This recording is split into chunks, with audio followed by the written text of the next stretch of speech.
It's okay.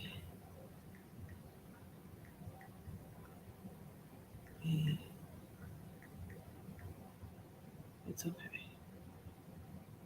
All right, it's done. All right, cool. Yay. TikTok is like, oh, that's super zoomed. Oh my God. There we go. Can we lean that back a little bit? Shoot. TikTok is real up close. TikTok fail. TikTok fail. I dropped TikTok. So we're going to do this like this. We're going to do this like that. And now I can somewhat, there we go, somewhat got an idea, a sight, a scene. All right. Good morning. Good morning. Good morning. For TikTok, good morning. Good morning to Facebook and YouTube. Facebook and YouTube, you know the drill. Y'all got to comment and say good morning. TikTok, if y'all coming in, say good morning, good morning, good morning. It is Monday, Moon Day. I hope everybody is feeling well, everybody's feeling good. And what a perfect day to talk about feelings than on Mondays. So, good morning, good morning, good morning. If you are new here, hi, I am Ia Dania. I am an Ifa priestess and spiritual awakening doula for the African American diaspora. And today, I want to talk about being frustrated with God. That's the talk for today.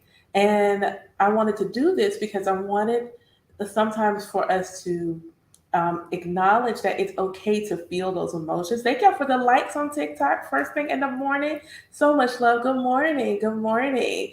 Um, Sometimes we feel like we must be in this perpetual state of everything is happy, everything is good. And sometimes that is just simply not the case. And sometimes we need to allow ourselves to feel those feels. You know, everybody's like, oh, it's a little vibrational to feel such and such a thing. And I'm like, the emotions were given to us. We were created to emote. Whether that emotion is good and happy and joyful and laughter, or the emotion is sadness, frustration, either way, that emotion is simply an energy moving through our person, trying to give us a message, trying to give us a signal. So I'm going to tell you a little story time while I eat my banana about what was going on with me yesterday. So yesterday, actually, let me give you a high first. Let me go take you high. So, um, I had a friend who I had not been spoken to in years, and this was a loss that I grieved. I grieved this heavily. This loss came right on the heels of me and my ex-husband separating. So this was like, you know, husband's gone and my best friend is gone. And recently I was dreaming about her. I was having really profound, vivid dreams. And finally, the most recent dream, good morning. Most recent dream was, hey, um, you need to connect. Thank y'all so much for the follows and the likes. Y'all need to connect. Y'all are going to reconnect and you're going to realize that y'all have been doing the same thing. Literally in the dream, we're discussing what's been going on, and the same thing, good morning, has been going on in both of our lives.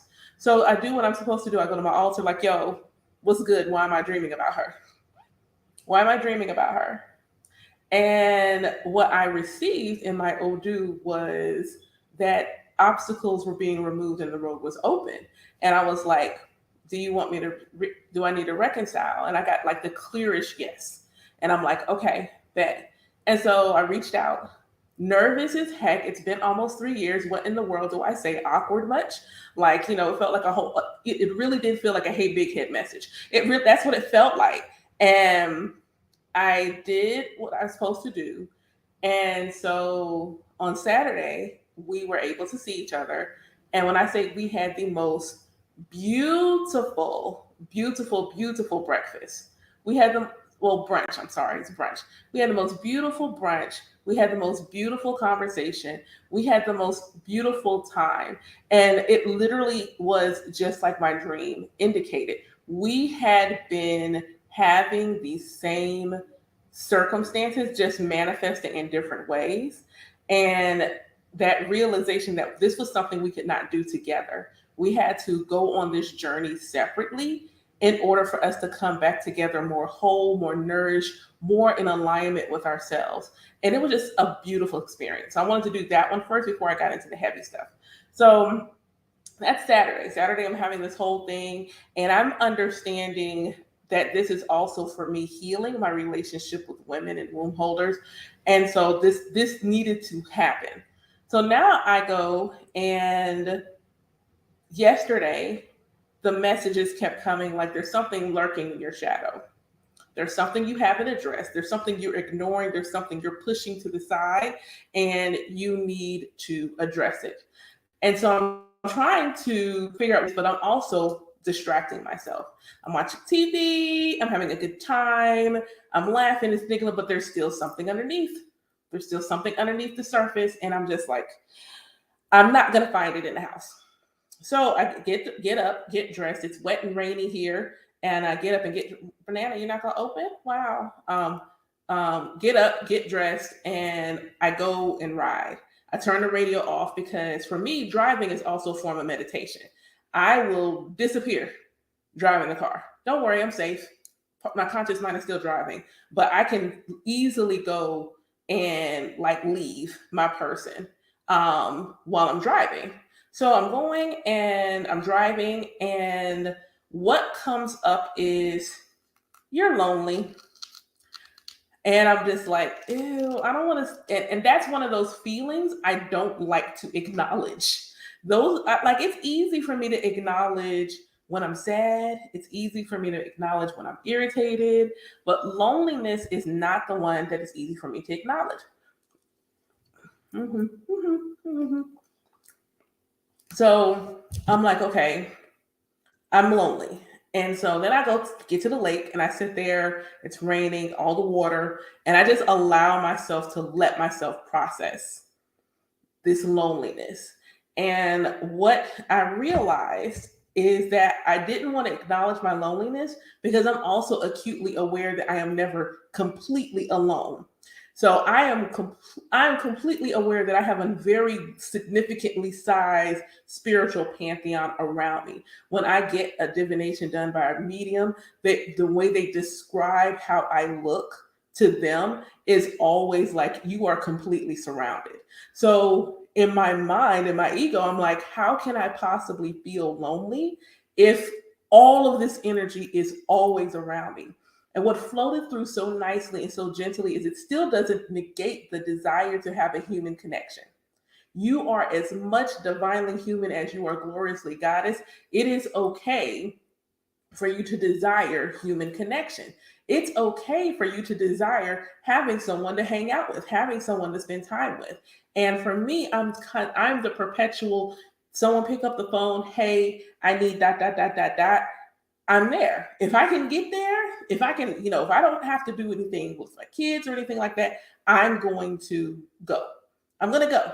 Or I'm going to do whatever it is. I'm going to show up. And what I realized, there was this really strong desire for me to have someone show up for me. So I'm sitting there and I'm allowing the tears to flow. And I'm like, I need to get this out. And so I reached out to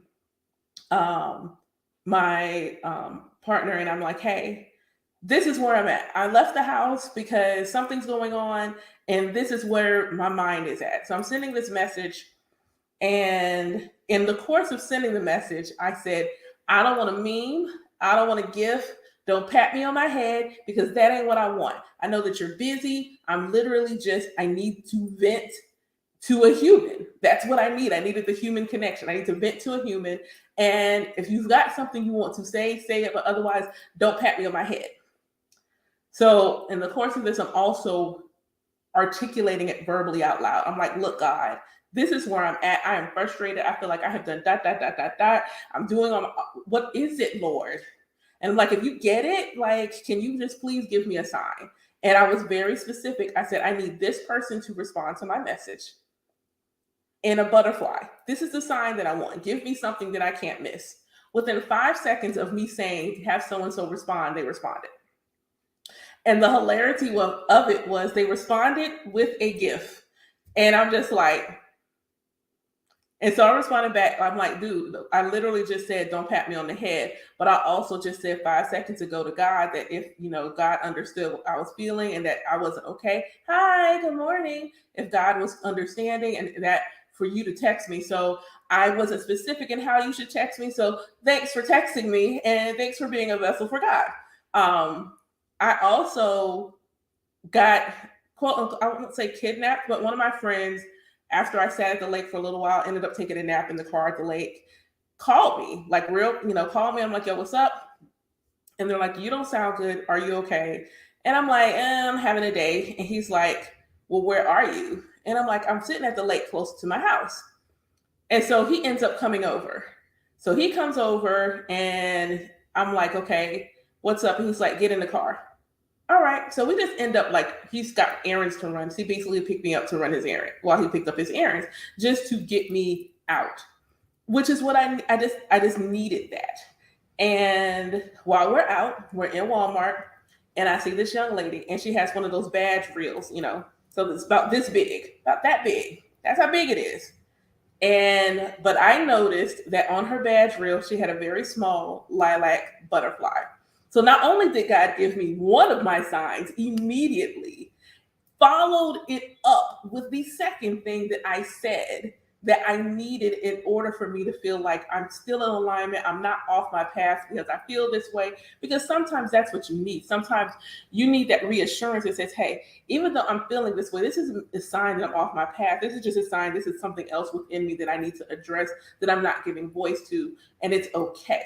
And what I love about my relationship with the Most High is that I can have those conversations. I can sit with God and say, yo, this is real irritating, Lord. Like, this is bothering me. I'm feeling vexed. I'm feeling a little vexed, God. I'm feeling like I've done that, and I need to see the manifestation. Like, can we talk about it? Can we talk about it?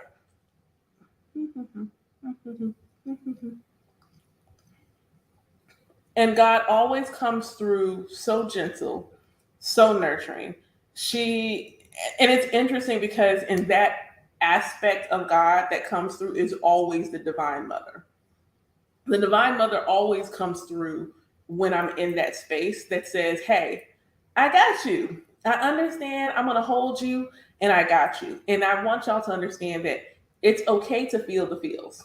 This does not mean that you're being disobedient because God is not sitting around saying like, you better obey. That is some doctrine that has been applied. But if you decide that your relationship with the Creator is different, then allow it to be different and allow yourself to have the space to where you can sit with your source, with your Creator, the one that is also embodying you.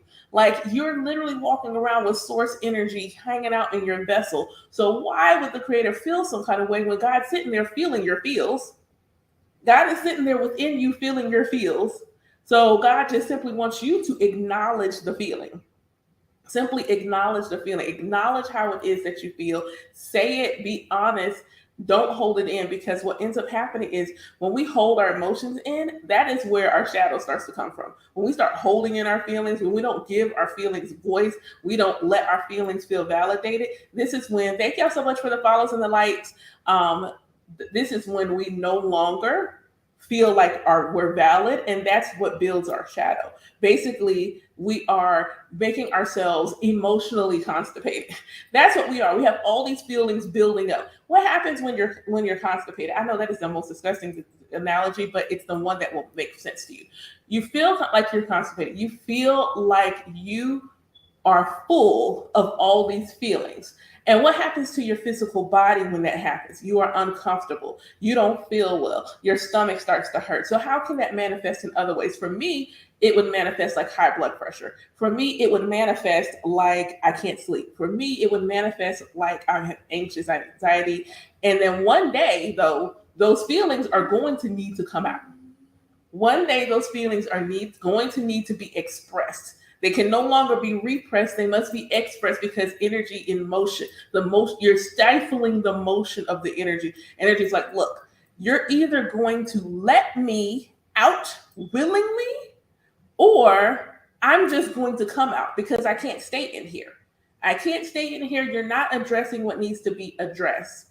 You're not addressing what needs to be addressed, and you need to allow yourself to that expression and have your feelings be addressed. Mondays feel a lot for a lot of people. And that's because it is the day of your feelings. Sunday is the day of your illumination. Sunday is the day where you're supposed to let the sun shine on your entire week, set your intentions for the week. And then Monday is the day where you're feeling through as you're moving through things. Does this feel good? Does that feel good? Does it not feel good? One of the most empowering things I decided to do was allow myself the space to know when I felt like I had something to give. When I was working full time, well, I'll say working for someone else full time, when I allowed myself the space to acknowledge how I felt, like, do I have anything to give today where I would be a productive member of my project? You need advice? Ask your question, and we'll see if this is something I can answer here. If this, you need to book some time with me. So I allowed myself to have those days. And I was blessed that in my journey, I ended up with leadership that was really supportive of, really supportive of my journey and my mental wellness. Really supportive of my journey and my mental wellness. So when I allowed myself the space to say, hey, I am mentally not here for this today, my manager would always be in a space where it's like, okay, all right, understand. So those mental health days, and I really wish companies would say, you also need spiritual health days. There are days where it's not simply just mental. This is spiritually. I don't have this to give to you today. Spiritually, I don't have it. I don't have the energy for you today. I don't have the energy for you today. So what do we do when we have those days? We just, we try to muscle through them. And if 2020 didn't teach us anything, it was to stop trying to muscle through when you don't feel good. 2020 should have taught you, if you don't feel good, do not muscle through. If you don't feel well, do not muscle through. If you don't feel like this is for you today, then it is not for you today. So many days I would go to work and I'm exhausted. Go to work and I can barely think because I am completely exhausted and I'm not giving my best. I'm not giving my best because I'm not feeling my best. I'm not operating at my best. So allowing myself to feel not at my best, allowing myself to feel like I need to go ahead and not work today. And it's been a beautiful, beautiful journey, even in the conjunction with my goddess cycle. Like, that's been a huge game changer because I would work in pain. I would just be sitting in the office at my desk, head down, barely functioning. What's wrong with you? I don't feel good. Then why are you here? And there's a notion that you have to keep showing up in the same way when you don't feel the same way is ludicrous. Allow yourself the space to feel how you need to feel so you can move accordingly, so that you can move in such a way that allows you the opportunity and the space to simply be in the flow. When we move in a way that's not in alignment with how we truly feel, we can't be in flow. The moment I let myself say to God, hey, this is how I'm feeling today. I feel like I'm lonely, Lord. I feel like I'm spending a lot of time alone and I'm trying to figure out what else I need to do alone. Why is this a long time here? What else is it? I don't feel like I want to be in hermit mode anymore, but I keep being in hermit mode. What is it? Like, what's going on? It's frustrating to me. There are people and things that I want to do and I can't simply do them. I can't simply do them. So God was really direct, very direct in her response, very direct in her understanding, very direct in her manifestation of, hey, I get it. I'm not asking you to sit around and enjoy this. And what was beautiful is earlier today, I was listening to Bahati Life, and she said, sometimes walking the path isn't necessarily comfortable.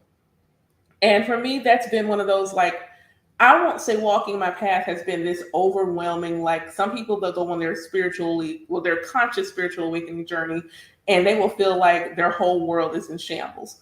I will not say that. That's not my story. They will feel like some things that have happened that have torn them to shreds. I can't. I will say there have been things that have torn me to shreds, but it didn't feel like I was being torn up. My conscious awakening journey gave me tools and resources to leverage so that when I'm in the space of where I need to move or something's going to change or something's going to end, there's been this cushion. And what I'm realizing even more so now that is even in those harder moments in my life, there was still something somewhere, someone supporting me in such a way where I did not feel like I was completely alone, even when I felt completely alone. There was this undercurrent of like, you are still safe and you're protected. In the moments where I was trying to figure out where my food was going to come from, where I was going to sleep at night, how was I going to get this job when I didn't have a place to sleep, I was still put in position to do so. When I look at some people and I tell them like, hey, the last job I got, like the living situation was not the best. There were days that I slept in my car and went to work. And I worked in a corporate job. I slept in my car, found someplace, washed up, did all the good things, got all dressed up, and came to work like it hadn't even happened. And there were people who had no idea until I told them after the fact. And they're like, "What do you mean?" And I'm like, "Oh, that's what I'm telling you. Like that's what it was. That's what it was. Slept in the car, slept in hotels, whatever I needed to do, because I knew like if I keep doing this, if I do this job well, I will be out of this situation." And so I did. And I'm very, very grateful that that was the way God allowed it, because now I'm in a space where, hey, I am not, I'm in a place now where people are on their spiritual awakening journey and they're like, I am struggling. I've got this going on, that going on. There are so many different things that I have had to go through and endure that I no longer have. I can come from not simply a place of empathy, but also a place of knowing. I can come from a place of, I know what that feels like. I know what it feels like to be sitting there and you feel like you've done all that you can do, and you're sitting there, you're talking to God, and you feel like God can hear you. And that's a pain point for some people. Like, I don't feel like God can't hear me, and I always have to go to somebody else to know if God heard me. And I'm like, you don't have to do that. I can teach you how to know if God heard you clearly and accurately and direct. Not outside of yourself, but within your person. That is a pain point. There's that feeling of like it's so much information I did not know, and I'm so frustrated that I'm only getting to this information now. That is a pain point when you're going through a conscious awakening, and that is something I've gone through it recent enough to know what it feels like, and also what I did and the steps that I took to move through that feeling, past the feeling, into a place where, okay, this is how it happened. This was divine timing. You're never late. You are always on time, unless it's like on a clock situation, but you're never late. You are always, always, thank you for the lights. You're always on time. You're always on time. This feeling like, oh, like, I didn't have my awakening until I turned 30 something, 40 something. All these other people are younger. So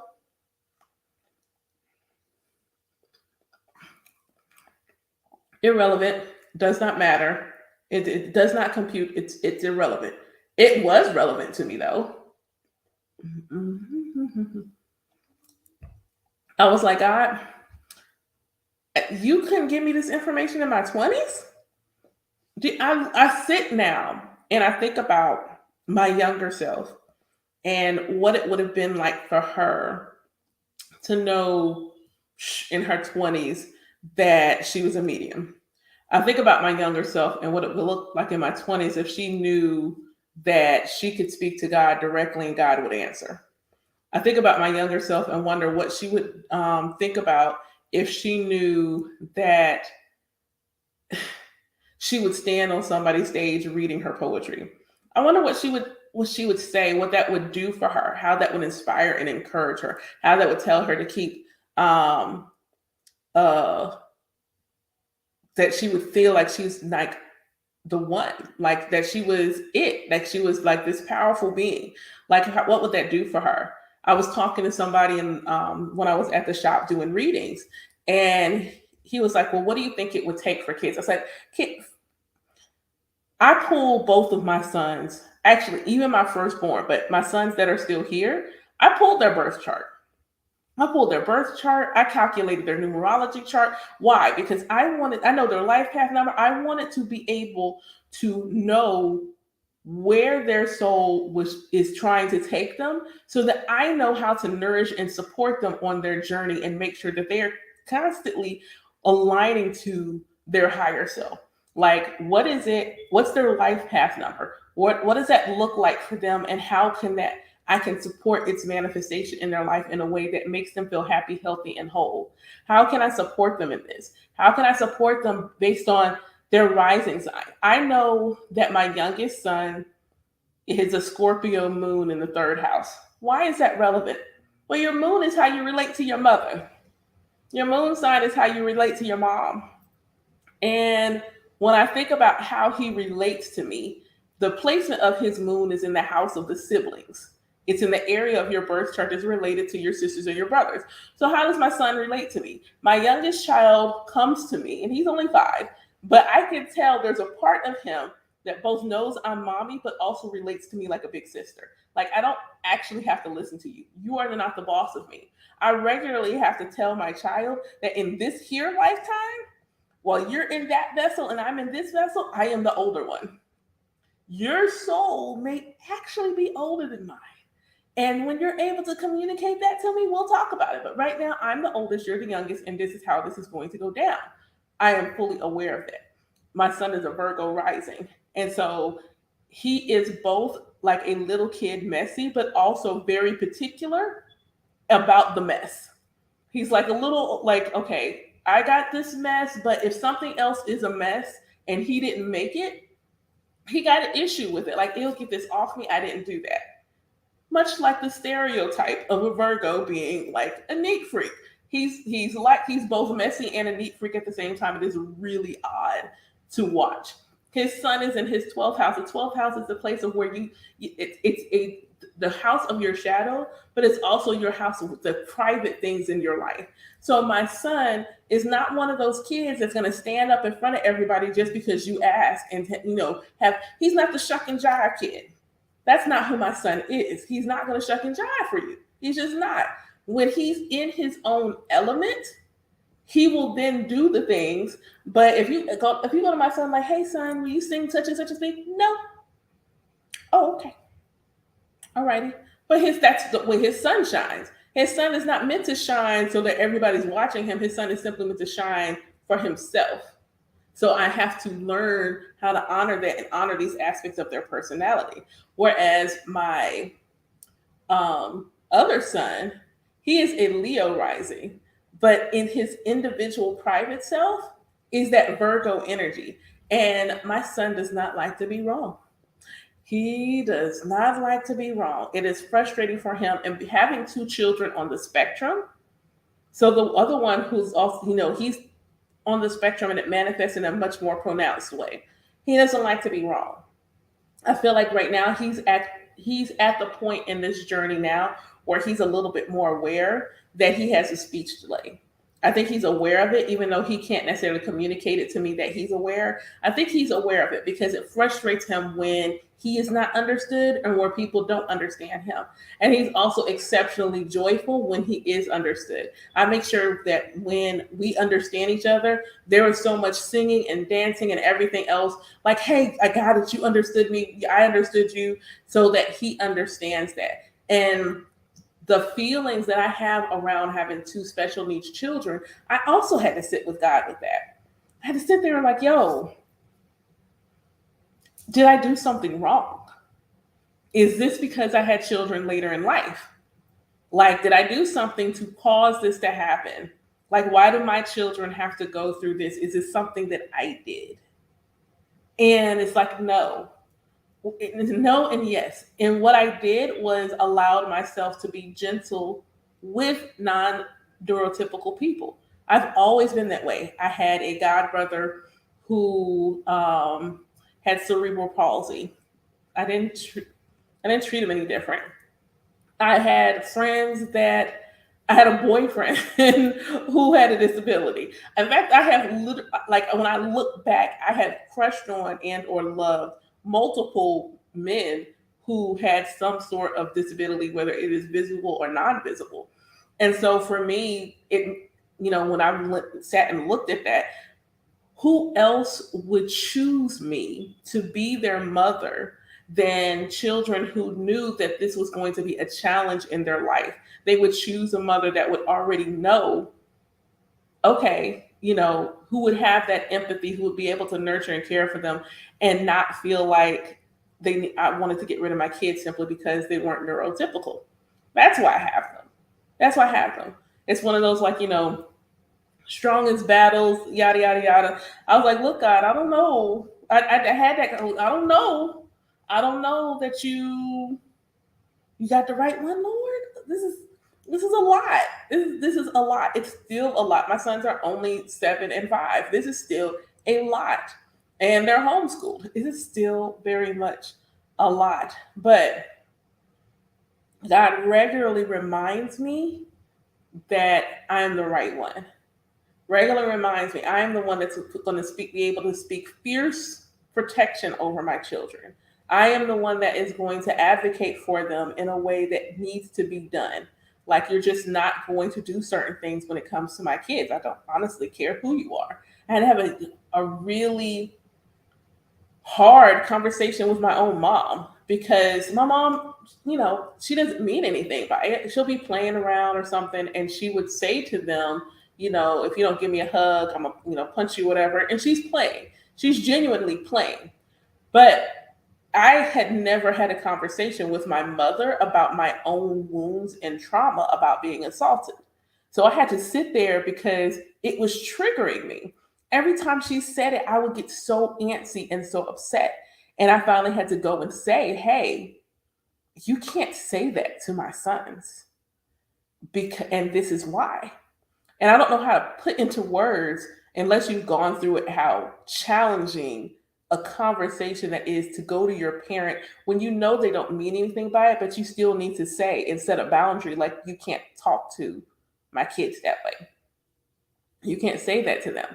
They know you're playing, and most of me knows you're playing, but that part of me that is still dealing with that wound and dealing with that trauma, she is triggered in the worst possible way, and I need you to stop.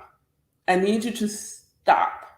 And I'm like looking at God like, dude, you just gonna give it all to me, huh? Gonna give it all to me? So I need y'all to know it's okay to be. It's okay. It's okay to be frustrated. It's okay to feel like this is a lot, but I want you to know that you can still do it. It's a lot, but you can still do it. It's a lot, and you're still divine. You're acknowledging that things are frustrating. You acknowledging that, this journey isn't always easy, but you're still continuing to walk it. That's going to bring you so many blessings that you don't even realize. On the other side of all the fog and the confusion, but you're still going through it. Like, I don't know why I'm doing this, but I know I have to do this, so I'm just going to keep going. I don't know why I'm doing this, but I know I have to do this, so I'm going to keep going. I'm going to keep going. I'm going to keep moving forward. And I know at some point, eventually on the other side, it's going to be clear. I'm going to have that clarity. And along this journey, I'm just asking God to give me those signs, those symbols, those synchronicities. And I'm asking to have them come to me in specific ways. I'm not one of those people that prays and, can you give me a sign? And I leave it up to the universe to decide what kind of sign I'm going to get. And then I miss my sign because I wasn't specific. Just like I said earlier, I need so-and-so to text me. That's my sign. I need to see a butterfly. That's my sign. And both of those things manifested in the exact way that I asked for them to manifest. So my encouragement to you is have your feelings and talk to God about it.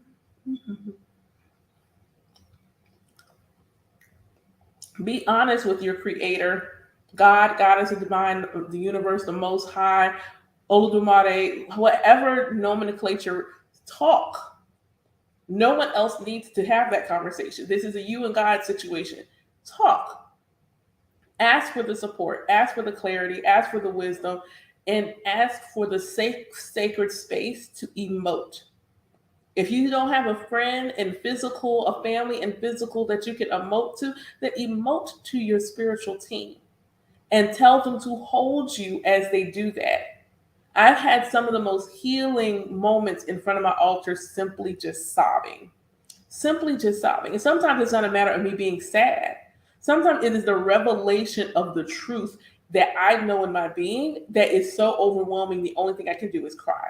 But in those moments when I'm actively pursuing release, when I'm actively getting off of the hamster wheel and like, don't want to do this anymore like this, God, I need your help because I can't do this by myself. God always steps up and answers. Oh, okay.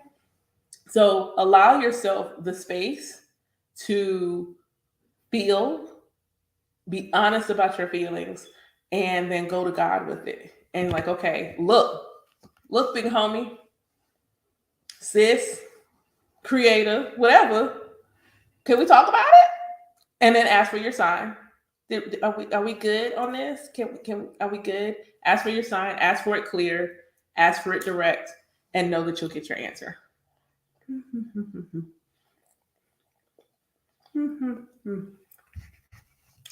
So good. Organic bananas are the best. So that's your inspired action today, because I always leave y'all with one, is go feel the feels. It is Monday. It is moon day. Today is literally the day to feel the feels. That way you feel the feels and deal with emotions today, so you have the will and the drive to go after your passions tomorrow. Feel the feels and share them with your creator in whatever way feels natural to you. And let the freedom of those emotions no longer sitting in your body just uplift you. Let's just release some density. And just for the record, if any of you actually do this inspired action and you feel like you've gone to the bathroom all day, it works. That's just a physical expression of the fact that you release some stuff. You're welcome. So thank y'all so much for listening. This is going to be a short live. I may do something later, but I wanted to do this real quick because I felt like the way God showed up was relevant and I wanted to share. So thank y'all so much, and y'all have a beautiful day.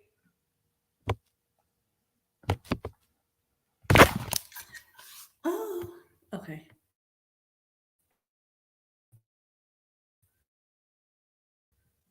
How much one was? And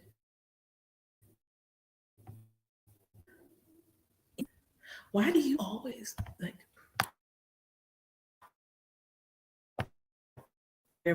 child some clothing?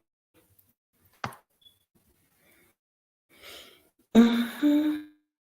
Mm-hmm.